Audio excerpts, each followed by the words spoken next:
전쟁의 원칙 중에 각국마다 전쟁의 원칙이라는 게 있습니다. 어느 나라나 전쟁 원칙 중에 가장 중요한 것은 목표입니다. 목표. 이게 가장 중요합니다. 목표, 오브젝티브. 목표를 명확하게 정해서 공격 작전을 수행해야 됩니다. 그리고 집중이라는 게 있습니다. 집중, 매스라고 하는데요. 집중은 어느 한 곳에 전투력을 집중해야 된다. 다시 말하면 인간이 비즈니스를 하고 살아가는 데 있어서도 전쟁 원칙은 그대로 적용됩니다. 전쟁에 승리하느냐 승리하지 못하느냐가 목표를 명확하게 정의했느냐, 그리고 그 목표를 향해서 전투력을 집중했느냐에 따라서 전쟁의 승패가 좌우됩니다. 그것은 양쪽의 병력이 어떻게 되느냐와는 관계가 없어요. 예를 들면 우리가 알렉산더 대왕 다 아시죠? 마케도니아의 알렉산더 대왕, 헬레니즘 문화를 꽃피웠던 알렉산더 대왕. 그 당시 마케도니아 군대는 5만 명이었습니다. 알렉산더 대왕이 지휘하는 마케도니아 군대는 5만 명이고, 그 다음에 옆에 있는 페르시아 제국 다리우스 3세가 지휘하는 군대는 20만 명이었어요. 20만 명이 넘었어요. 그러니까 이게 알렉산더의 군대보다 페르시아의 다리우스 3세의 군대가 병력면에서 4배가 넘는 거예요. 그런데 이기긴 누가 이겼느냐? 알렉산더가 이겼어요. 5만 명 가지고 20만 명을 격파했단 말이에요. 그거 어떻게 돼서 그렇느냐? 알렉산더 대왕은 목표가 명확했어요. 페르시아는 그 당시에 어마어마한 대제국이었기 때문에 각 지역에서 각 국가 각 부족들의 젊은이들을 모아서 페르시아 제국 군대를 만들었단 말이에요. 그러니까 각 병사들과 각 지휘관들 간에 서양하고 믿지를 못해. 종족이 다르고 문화가 다르니까 단지 다리우스 대제에 대해서만 충성하고 있어. 그러니까 알렉산더는 목표를 어떻게 정했느냐? 다리우스 대제만 죽여버리거나 저놈만 전장에서 쫓아내버리면은 페르시아 군대는 무너진다, 이렇게 본 거예요. 목표가 명확했어요. 그래서 5만 명의 병력을 가지고 다리우스가 있는 곳을 집중적으로 공격해서 결국 다리우스가 도망가 버리니까 페르시아의 20만 대군은 무너져 버립니다. 이게 목표예요. 목표가 명확해야 돼요. 나폴레옹이 그렇게 유럽을 석권해버린 것도 전쟁의 목표가 명확했어요. 나폴레옹 군대하고 그 당시 이 전투를 벌인 게 오스트리아군하고 러시아군 연합군이 했는데, 러시아 연합군이 전투력이 훨씬 많았죠. 포는 거의 2배가 되고. 그런데 누가 이겼느냐? 나폴레옹이 이겼어요.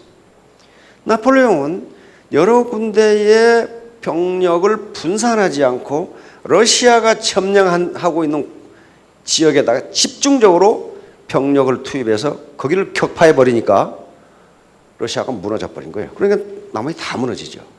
그래서 이 목표라는 것하고 목표를 명확하게 정했느냐, 그리고 그 목표를 탈취하기 위해서, 즉 목표를 달성하기 위해서 내가 가진 역량을 집중했느냐, 매스.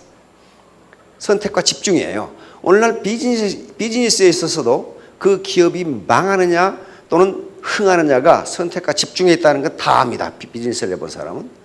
이것저것 문우발식으로 하면은 하나도 제대로 하는 게 없어요. 어느 하나에 집중을 해서 그걸 세계 최고로 만들어버리면 그 기업은 망하지 않고 흥해요. 예를 들면 코카콜라가 무슨 바늘 장사합니까? 백화점 합니까? 아무것도 안 해요. 코카콜라 하나 가지고 전 세계를 휩쓸어버려요. 마이크로소프트 이게 컴퓨터 운영체계만 해요. 정말 소프트웨어만 한다고요. 다른 거 안 해. 뭐 마이크로소프트가 무슨 자동차 회사 하는 거 봤어요? 그런 거 하면은 어떻게 됩니까? 집중이 안 되고 분산이 돼요. 분산이 되면은 어느 하나에서 1등을 하지 못합니다. 마찬가지로 여기서 지금 오늘 제목으로 잡은 게 판매사 1,000만 원 작전인데, 오늘 처음 오신 분들은 판매사가 뭔가 1,000만 원 작전, 저 영감탱이 공갈치고 있구만, 그렇게 생각하셔도 상관없어요. 목표만 명확하면은 5만의 군대를 가지고 20만을 격파할 수 있어요. 그리고 분명히 말씀드리지만 이건 빅 비즈니스예요. 빅 비즈니스고 사소한 어려움을 극복하면 정말로 빅 석세스를 할 수 있어요. 큰 성공을 할 수 있습니다. 우리 정주영 회장님, 가장 제가 존경하는 기업가 중 한 분입니다. 어떤 실수보다 치명적인 실수는 일을 포기해버리는 것이다. 정말 정주영 회장님은 이 말씀을 하실 가치가 있습니다. 무슨 일이든 할 수 있다고 생각하는 사람이 해내는 법이다. 의심하면 의심하는 만큼 밖에 못하고 할 수 없다고 생각하면 할 수 없는 것이다. 정주영 회장님이 우리 전경련 회장을 한번 하신 적이 있죠. 그때 전경련 회관을 지었어요. 근데 정주영 회장님이 요거 몇 월 말까지 지어. 그랬는데 그 밑에 사무를 보는 분이 그때까지 지을 수 없다는 이유를 이만큼 조사해 왔어. 그걸 보시고 정주영 회장님이 허허허 웃으시더니 그런 노력이면 그때까지 짓겠네. 이 자식은 그때까지 지으라겠는데 그때까지 할 수 없다는 이유를 이만큼 적어온 거야. 근데 그때까지 됐어. 그게 됐다고. 늘 하지. 그래서 정 회장님은 늘 이 말씀을 하셨어요.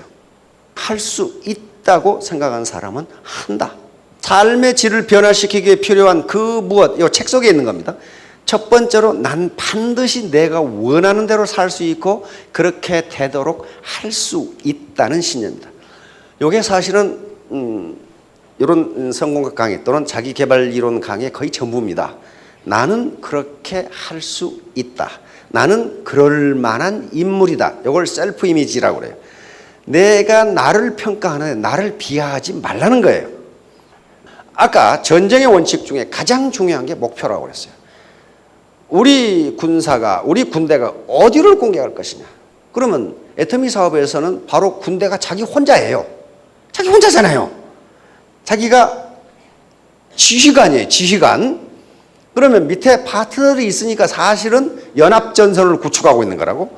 목표를 어떻게 잡을 것이냐. 바로 우리 미켈란젤로 지금부터 수천 년 전에 이 르네상스 시대 천몇백 년 전에 우리가 더욱 경계해야 할 것은 목표를 지나치게 높게 정하고 이루지 못하는 것이 아니라 목표를 지나치게 낮게 잡고 그것을 달성하는 것이다. 요것을 늘 미켈란젤로는 강조했어요. 다시 말하면 내가 로얄 마스터가 되겠다.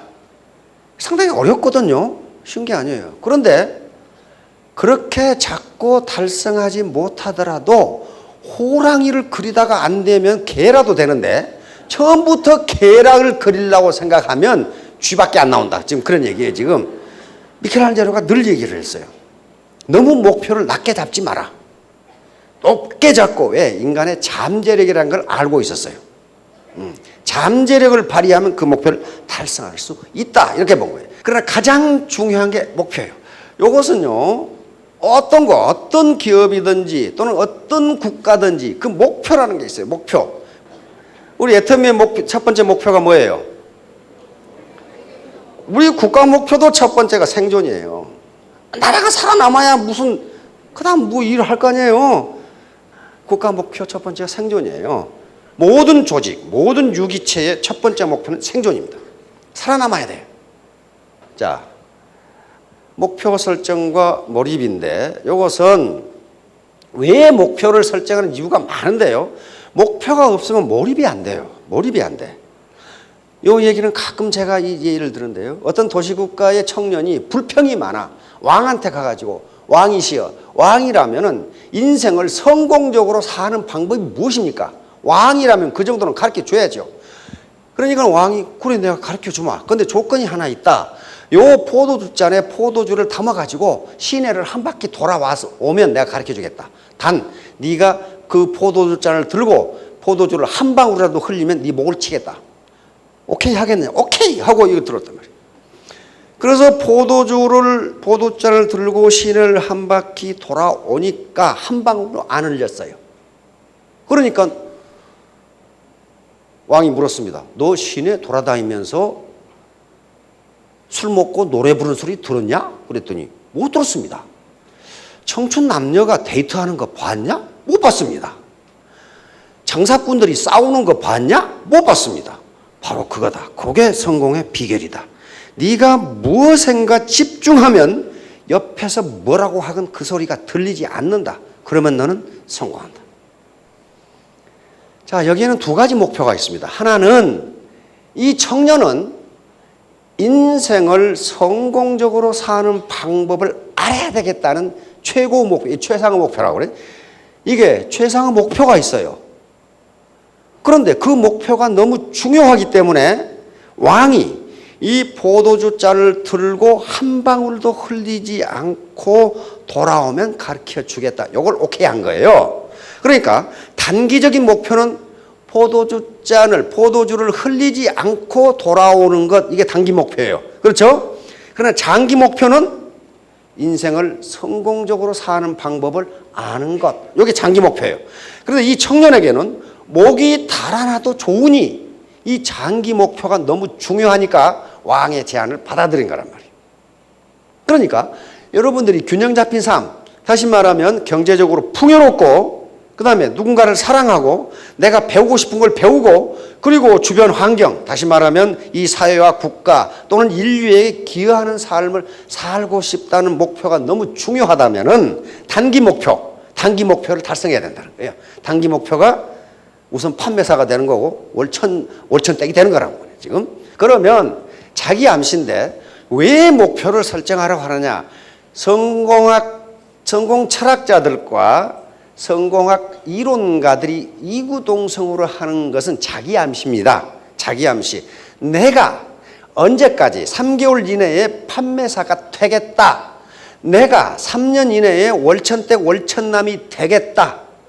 이렇게 목표를 정하면 그것이 곧 자기가 자기에게 암시를 주는 거라는 거예요. 그리고 자기가 자기에게 서약을 하는 거라는 겁니다.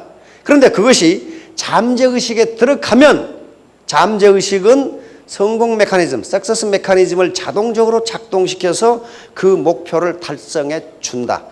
요겁니다. 요거예요. 그러니까 목표를 정하라는 거예요.